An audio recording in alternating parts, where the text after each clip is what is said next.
Dengue జ్వరంతో భయం వద్దని sub unit officer Venkataiah, health supervisor Shivashankar శుక్రవారం తెలిపారు. వెంకటాపురం గ్రామ పంచాయతీ పరిధిలోని తిమ్మైకుంట, హరిజనవాడ, గుడారాల నందు డెంగ్యూ వ్యాధిపై అవగాహన కార్యక్రమం నిర్వహించారు. ఈ సందర్భంగా వారు మాట్లాడుతూ డెంగ్యూ వ్యాధి దోమకాటు తర్వాత 3 నుంచి 14 రోజుల్లో ప్రారంభమవుతుందన్నారు.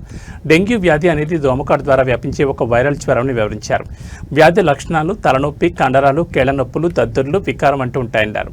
డెంగ్యూ వైరస్ మోసుకెళ్లే ఆడ ఎడిస్ ఈజిప్ట్ దోమ కుట్టడం వల్ల ఈ వ్యాధి వ్యాపిస్తుందని గుర్తు చేశారు. ఈ వ్యాధికి నిర్దిష్టమైన చికిత్స లేదన్నారు. కానీ పారాసెటమాల్ వంటి మందులతో నొప్పిని నివారించవచ్చన్నారు. ఈబుప్రోఫెన్ వంటి మందులను నివారించాలన్నారు. దీంతో పాటు విశ్రాంతి పుష్కలంగా ఉండాలన్నారు. ద్రవాలు ఎక్కువగా తీసుకోవాలన్నారు. డెంగ్యూ వ్యాధి ఉన్నట్లు అనుమానం వస్తే వెంటనే ప్రాథమిక ఆరోగ్య కేంద్రంలో వచ్చి చికిత్స పొందాలన్నారు. ఇంటి పరిసర ప్రాంతాల్లో మురికి నీళ్ళు నిల్వ లేకుండా చూసుకోవడంతో పాటు వారంలో ఒకరోజు ఫ్రైడే డ్రైడే కార్యక్రమం నిర్వహించాలని సూచించారు. ఇంటి పరిసర ప్రాంతాల్లో రుబ్రోలు, సీసాలు, టైర్లు, పూలకుండీల వద్ద నీళ్లు నిల్వ ఉండకుండా చూసుకోవాలన్నారు. నిల్వ ఉంటే 5 రోజులకు మించి వాటిని తీసేయాలన్నారు. దోమతెరలు వాడడంతో పాటు కాసి వడబోసిన నీళ్లు తాగాలన్నారు. ఈ కార్యక్రమంలో ఆరోగ్య కార్యకర్త MLHP సెంచులక్ష్మి, ANM సుప్రియ, ఆశా కార్యకర్తలు మునీశ్వరి, మునిపూర్ణ, గ్రామస్తులు పాల్గొన్నారు. కూడా వాళ్ళు అంతమంది పిల్లలు ఉంటే ఏ ఒక్కరికైనా కూడా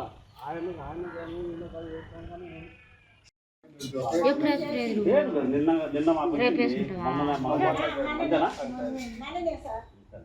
నుంచి నిన్న రిపోర్ట్ వచ్చింది.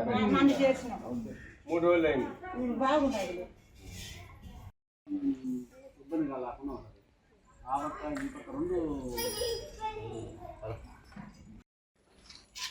అన్ని చూడు కాకుండా ఆ పురుగు అనేది ఉండకూడదు. అదే దోమ అయిపోతుంది. మేము ఇప్పుడు స్టాఫ్ ఉంది కదా, రేణుగుంట హాస్పిటల్ నుంచి వచ్చాము. ఈ ఏరియాలో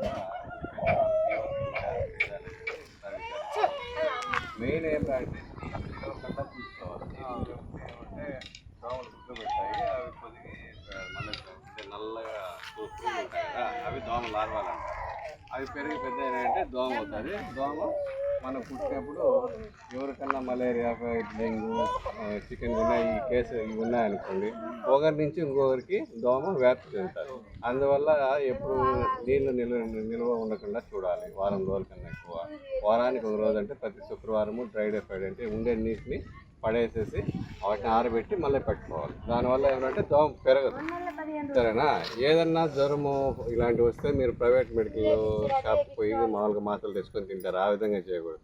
ఒకరోజే అట్లా ఏదన్నా చేసినా, 2వ రోజు 3వ రోజు ఏం రాస్తా అంటే మీరు గవర్నమెంట్ హాస్పిటల్ మీకు దగ్గరే దారిలో ఉంది.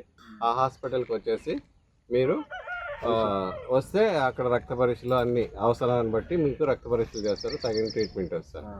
ఇవే కాకుండా మీరేమంటే దోమతెరలు ఆల్రెడీ వాడుతున్నారు, ఇంకా ఎవరైనా వాడుకున్నా ఉంటే నీట్గా పిల్లలు ఉన్నారు కాబట్టి దోమతెరలు అవన్నీ కట్టుకోండి. మళ్ళీ పిల్లలకి గర్భవతులు ఉన్నా ఎవరున్నా మా స్టాఫ్ ఏరియా అంటే ఈ ఊరే కాదు ఉన్నాయి. వెంకటాపురం నుంచి చాలా 8-9 విలేజ్లు ఉన్నాయి. ఆమె 15 రోజులకు ఒకసారి మీకు వస్తారు. వచ్చినప్పుడు మీరేం చేయాలంటే మీరు పనికి వెళ్ళిపోతారు.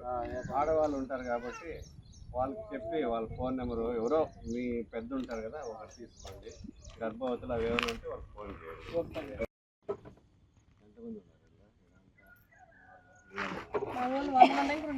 ఎంతమంది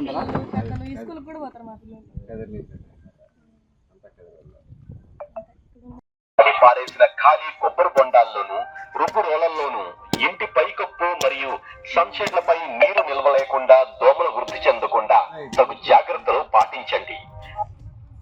జిల్లా కలెక్టర్ గారి ఆదేశానుసారం జిల్లా వైద్య ఆరోగ్య శాఖ మరియు జిల్లా మలేరియా శాఖ తిరుపతి.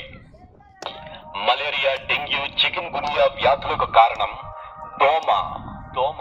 మంచినీటి నిల్వలలోని దోమలు ఎక్కువగా వృద్ధి చెందుతాయి. ఈ దోమలు వృద్ధి చెందకుండా వీటిని నిర్మూలించుటకు ప్రతి ఇంటిలో ప్రతి శుక్రవారం డ్రైడేను విధిగా పాటించండి. వారానికి ఒకసారి మీ ఇంటి పైన ఉన్న నీటి ట్యాంకులను ఖాళీ చేసి ఆరబెట్టి తాజాగా నీటిని నింపుకోవాలి.